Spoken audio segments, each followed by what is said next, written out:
हमारी आज की कहानी दो लड़कियों तारा और जेनी से शुरू होती है। दोनों का बचपन साथ बीता था और उनके बीच गहरी दोस्ती थी। चूंकि दोनों ही अनाथ थीं, वे एक दूसरे का सहारा बनी हुई थीं। आज तारा पार्क में बैठी जेनी का इंतजार कर रही थी। जल्दी ही जेनी वहाँ आ गई, लेकिन तारा उस पर बहुत गुस्सा थी। एक तो वह देर से आई थी और दूसरा वह अपने प्रेमी को भी साथ लेकर आई थी। तारा जेनी के साथ अकेले वक्त बिताना चाहती थी, जबकि जेनी उसे क्लब ले जाना चाहती थी। जेनी के बहुत समझाने पर तारा आखिरकार मान जाती है और फिर तीनों क्लब की ओर बढ़ते हैं। थोड़ी देर बाद वे क्लब पहुंचते हैं। तारा तो एक जगह बैठ जाती है, जबकि जेनी अपने प्रेमी रिम के साथ शराब पीने लगती है। शराब के नशे में दोनों डांस करने लगते हैं, जो तारा को बिल्कुल पसंद नहीं आता। वह जेनी को किसी और के साथ नहीं देख सकती थी। डांस करते करते रिम और जेनी क्लब से बाहर चले जाते हैं। तारा वहीं बैठी उन्हें बाहर जाते हुए देख रही थी। उधर रिम और जेनी पार्किंग में पहुंचते हैं। रिम अपनी गाड़ी में बैठकर पहले नशा करता है और फिर जेनी से प्यार जताने की कोशिश करता है, लेकिन नशे में होने के कारण वह जेनी के साथ जबरदस्ती करने लगता है। डर के मारे जेनी गाड़ी से बाहर निकलने की कोशिश करती है, लेकिन रिम भी बाहर आकर उसे बुरा भला कहने लगता है। खतरा भांपते हुए जेनी ने एक टूल उठा लिया। तभी रिम जेनी को पकड़कर उसके साथ जबरदस्ती करने की कोशिश करता है। घबराकर जेनी रिम पर जोरदार हमला कर देती है। हमला इतना तेज था कि जेनी को लगा रिम बेहोश हो चुका है। रिम अचानक उठकर फिर से जेनी को पकड़ लेता है। इसी बीच तारा भी वहाँ पहुँच जाती है। इस बार तारा टूल उठाकर रिम पर हमला कर देती है। उसे रिम पर बेहद गुस्सा आ रहा था और गुस्से में आकर वह उसे जान से ही मार देती है। अब दोनों लड़कियों के सामने रिम की लाश पड़ी थी। यह देखकर वे बहुत घबरा जाती हैं। थोड़ी देर सोचने के बाद वे लाश को वहीं छोड़कर भाग जाती हैं। अब कहानी कुछ महीनों बाद एक कस्बे में शुरू होती है। दोनों लड़कियों ने यहाँ आकर एक दुकान खोल ली थी। तारा इस समय दुकान पर थी, जबकि जेनी अपने नए प्रेमी ब्राउन के साथ समय बिता रही थी। कुछ देर बाद पानी निकालकर जेनी भी तारा के पास आती। तारा को सब पता था कि जेनी पानी निकाल कर आई है, इसलिए वह उसे समझाने की कोशिश करती है कि वे यहाँ नए हैं और उन्हें लड़कों से दूर रहना चाहिए। लेकिन जेनी उससे कहती है कि ब्राउन अच्छा लड़का है। इसी बीच ब्राउन भी वहाँ पहुँच जाता है। उसके साथ उसका दोस्त सैम भी था। सैम तारा से दोस्ती करना चाहता था, लेकिन तारा उसे मना कर देती है। ब्राउन चाहता था कि वह जेनी के साथ मजे करता रहे और सैम तारा के साथ, लेकिन तारा को ना तो ब्राउन पसंद था और न ही सैम। कुछ देर बाद तारा अपने घर में नहा रही थी। दोनों लड़कियाँ एक छोटे से घर में रहती थीं और घर का बाथरूम बाहर बना हुआ था। जेनी इस समय ब्राउन के साथ थी। दोनों एक बार में बैठे शराब पी रहे थे। जेनी उसे बता रही थी कि तारा बचपन से उसके साथ है और वह उसे बेहद चाहती है। कुछ देर बाद ब्राउन जेनी को छोड़ने उसके घर आता है। जेनी ने आज काफी शराब पी ली थी, इसलिए ब्राउन उसे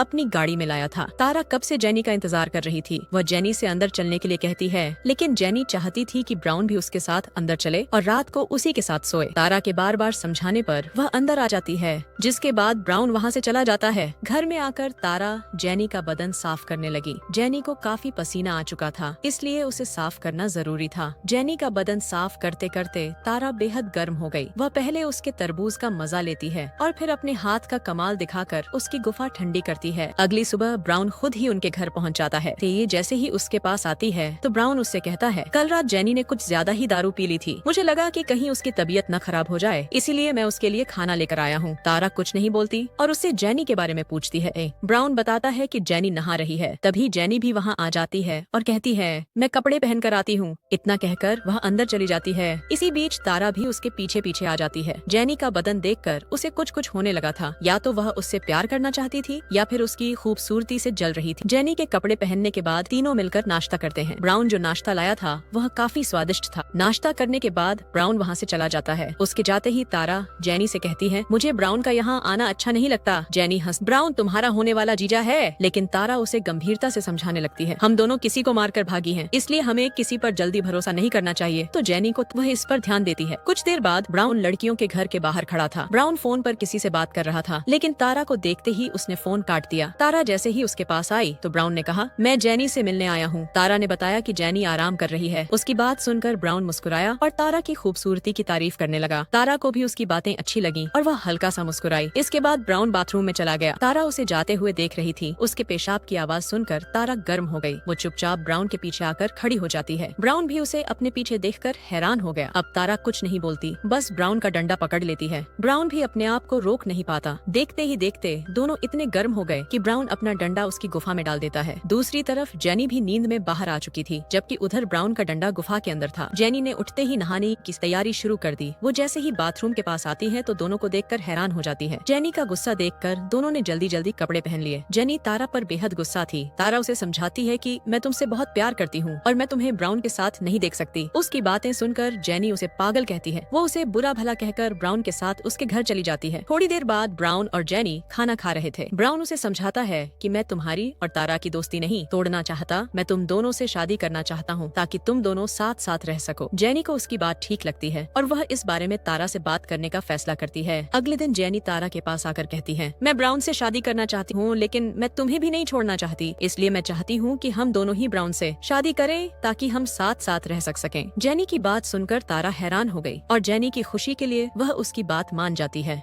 जेनी और ब्राउन शराब पी रहे थे। जेनी के कहने पर तारा भी उनके पास आ गई। दारू पीते पीते जेनी और ब्राउन इतने गर्म हो गए कि वह तारा के सामने ही कपड़े उतारने लगे। उन्हें कपड़े उतारते देख तारा ने भी अपने कपड़े उतार दिए। अब तीनों शुरू हो जाते हैं और ब्राउन दोनों लड़कियों के मजे लेता है। जैसे ही ब्राउन की मलाई निकली, दोनों लड़कियां उसे मार देती हैं। दरअसल दोनों लड़कियों को पता था कि ब्राउन रिम के बाप के लिए काम करता था। रिम वही लड़का था जिसे लड़कियों ने कुछ महीने पहले पार्किंग वाली जगह पर मारा था। रिम का बाप लड़कियों से बदला लेना चाहता था। उसने ब्राउन को बहुत पैसे दिए थे ताकि वह लड़कियों के करीब जाकर उनकी जिंदगी तबाह कर सके। लड़कियों को सही समय पर ब्राउन की सच्चाई पता चल गई थी, इसलिए ब्राउन उनके हाथों मारा गया। कहानी के आखिर में दोनों लड़कियां आज भी साथ साथ थीं और अपनी दुकान चला रही थीं। इसी के साथ इस कहानी का यही अंत हो जाता है। हमारी वीडियो देखने के लिए बहुत बहुत धन्यवाद। अगर आप ऐसी ही वीडियोस के दीवाने हैं तो प्लीज मेरे चैनल को जरूर सब्सक्राइब करें। मिलते हैं अगली वीडियो में, तब तक के लिए नमस्कार।